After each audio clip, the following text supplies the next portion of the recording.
नमस्कार दोस्तों। कल का प्लानिंग कर लेते हैं, फ्राइडे 6 फरवरी का। कल हम लोग कैसे ट्रेड करने वाले हैं।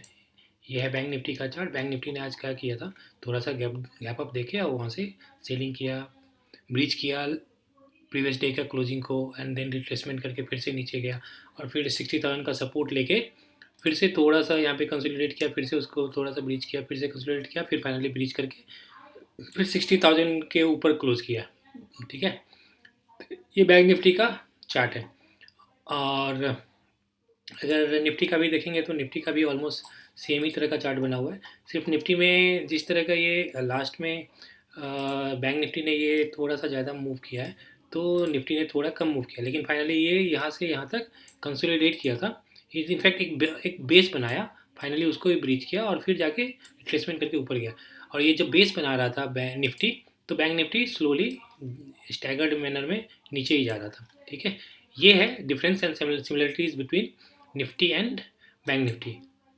और यहाँ पे हम लोग अगर सेंसेक्स का चार्ट देख लेते हैं तो सेंसेक्स का चार्ट भी ऑलमोस्ट निफ्टी जैसा ही चार्ट है। यहाँ पे एक लेवल है 83,500 के आस से रिजेक्शन लेके यहाँ पे क्लोजिंग दिया है। इनफैक्ट आज सेंसेक्स का एक्सपायरी था, तो हो सकता है ये मोमेंटम एक्सपायरी रिलेटेड हो। 83,500 का किसी ने कॉल शॉर्ट करके रखा होगा, 84,000 का कॉल शॉर्ट करके रखेगा, और इन लोगों को फ़ायदा हुआ जब ये लोग यहाँ पे 83,500 के नीचे इन सेंसेक्स का क्लोजिंग दिया।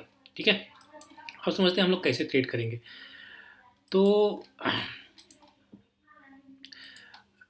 निफ्टी में, बैंक निफ्टी में ना देखो, कल ना आरबीआई की पॉलिसी है, ये बहुत इंपॉर्टेंट न्यूज़ है, क्योंकि आरबीआई की पॉलिसी के दिन थोड़ा बैंक निफ्टी थोड़ा वोलेटाइल होता है। ठीक है, तो हम लोग को संभल के ट्रेड करना पड़ेगा। अभी हम लोग कैसे ट्रेड करने वाले हैं, सपोज हर तरह का सिनेरियो कंसीडर करते हैं। जैसे गैप अप हो गया, या फ्लैट ओपनिंग देके यहाँ से अगर क्लोजिंग प्राइस से सपोर्ट लेके ऊपर गया, तो हम लोग यहाँ पे हम लोग सेल करने का सोचेंगे। ठीक है, ऐसा क्यों? क्योंकि देखो 60,000 के ऊपर क्लोजिंग दिया है, तो मोस्ट प्रोबेबली जो सेल करके यहाँ पे गए होंगे, जो यहाँ पे सेल करके गए होंगे वो निकल गए होंगे।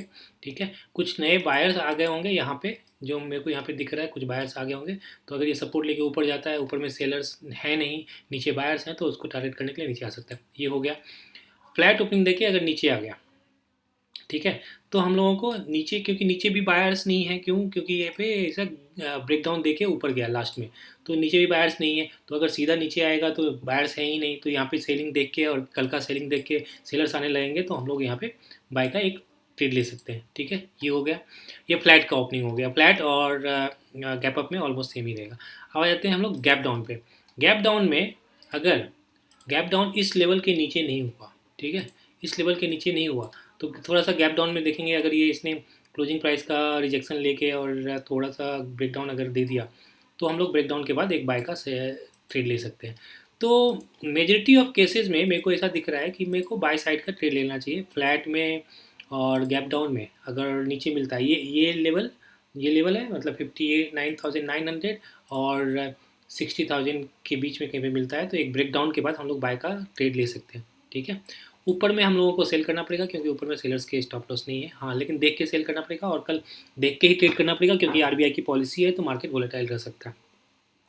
ठीक है, एक और यहाँ पे वर्ड ऑफ कॉशन कि जो ये निफ्टी है ना, निफ्टी में अगर एक छोटा ब्रेकडाउन मिल जाए तो अच्छा रहेगा बैंक निफ्टी में ट्रेड करने के लिए, क्योंकि देखो निफ्टी में ना बहुत बड़ा ब्रेकडाउन हुआ नहीं था, तो और यहाँ पे बहुत सारे बायर्स बैठे होंगे, छोटे मोटे ब्रेकडाउन में शायद नहीं निकले होंगे। तो एक बार निफ्टी का ब्रेकडाउन हो जाए ना, निफ्टी ऐसा भी कर सकता है कि सपोज यहाँ पे एक नीचे आया, थोड़ा सा रिट्रेसमेंट किया और एक बार अपने डे लो को भी ब्रेक डाउन कर दिया ना, तो ये क्लियर हो जाएगा। और उस समय तक ना बैंक निफ्टी को होल्ड करते रहना चाहिए, मतलब होल्ड इन द सेंस कि बैंक निफ्टी को ब्रेक डाउन नहीं देना चाहिए।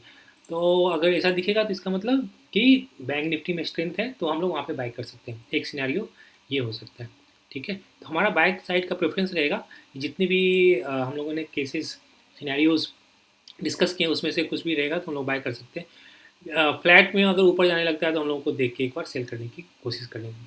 और अगर कुछ क्लैरिटी नहीं रही और मार्केट बहुत छोटी नैरो चैनल में ट्रेड करा, तो नैरो रेंज में ट्रेड किया, और तो हम लोग आरबीआई पॉलिसी का वेट कर लेंगे, और वेट करने के बाद जब मोमेंटम आ जाएगा, तो फिर हम लोग देख लेंगे, ट्रेड ले लेंगे उसके बाद।